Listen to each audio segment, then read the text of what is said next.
Hey, I'm Tinbit Ermias, and this is NPR's Book of the Day.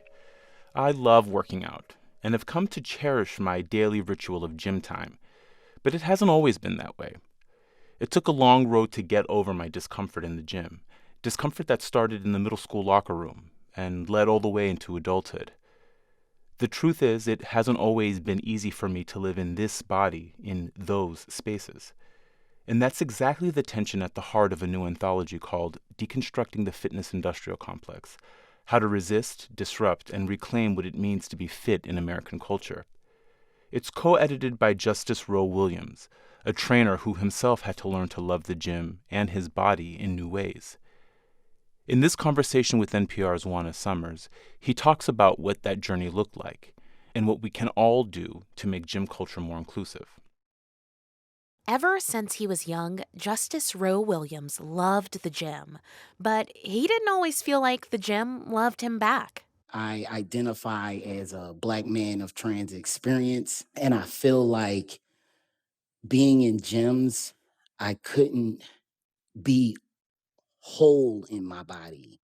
I couldn't experience my bodies in a way that felt connected to strength and power, that felt seen. That experience has inspired Williams, who is now a certified personal trainer, to push the fitness industry to work for all bodies. And that involves redefining what fitness actually means.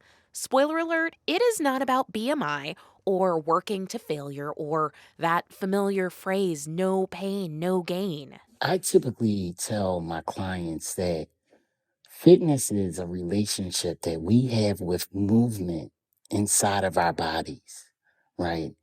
And that narrative should not be dictated by anyone but our own bodies. I wanted to talk with Justice Roe Williams because he's an editor of a new anthology. It's called Deconstructing the Fitness Industrial Complex: How to Resist, Disrupt, and Reclaim What It Means to Be Fit in American Culture. And there's another reason. I have also worked as a certified personal trainer, and over the course of my own life, my relationship with the gym and with fitness has been complicated. Some days it's empowering, other times it's been unhealthy and made me hypercritical of my body. I wondered how Williams reconciles those feelings. I always say to myself, I don't give power to others to take away my love for self. And so that becomes almost like I've written on my mirror, I am love. And love is not like this happy giddy thing. Of course it is, right? But it's also like conflictual. It's also about growth. It's also understanding that the things that we hold even deeply inside ourselves, we have to think critically about in the ways that it's distasteful inside of our bodies. Like my body yo-yos, it's not one size. Like I enjoy that my body fluctuates, right? It does what it needs to do. It Mhm. it gains weight when it's colder out. It loses weight when I'm more active and it's warm out. And I'm not mad at Yeah. that. And I think it's about just understanding the amazingness about our bodies and why our bodies do what it does, right? That's connection. And then just loving it up. I know this sounds like magical, right? You got this magic wand and you're giving everybody love, but it's real. That sounds really nice. Yeah, it sounds nice, right? But it really starts with us really believing that sensation inside that says that's not true. And that truth, although may be a desire of mine, it's not healthy for me. One of the things that this book invites us all to do is to imagine what it would look like if we were to rethink fitness spaces in such a way that they work better for anyone who enters and wants to participate there. And I'm curious for you, what do you think that space would look like, and how might it look differently from, say, a big box commercial gym that most people may be familiar with and could walk into on any given day? First and foremost, it would be set up where each person feels like this is their space. They are welcome.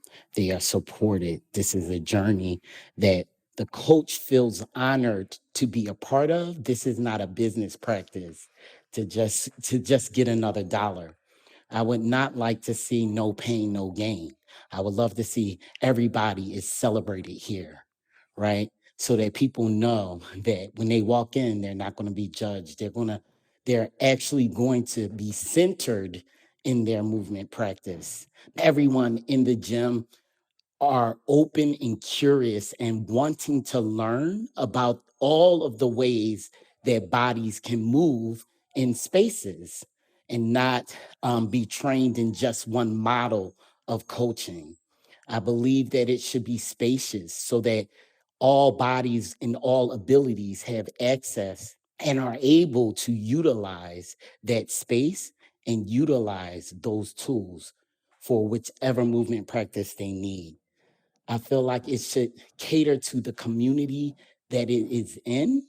So, meaning that I feel like my gym, I would first learn about the community I'm in, not just rent a space for a business.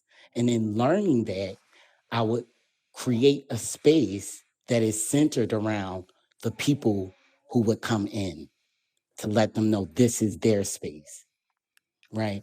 So it's a different approach. It's not a business model, but really just connecting with the community and the bodies that are going to be in that space. The other thing I just want to acknowledge in our conversation is the accessibility of coaching and of participating in a gym for many people. Hiring a coach or getting a gym membership, it's a luxury, and frankly, it's something that's out of reach for many people. How do you think about that and making sure that fitness and movement is something that isn't out of reach for people based on how much money they make? Well, I just offer a sliding scale for those who feel like my prices are a bit too much, right? And then I say that movement spaces happen anywhere and everywhere. So you don't have to be locked into a gym membership, right? We could work out outside. I could bring out some tools. We could go to the park.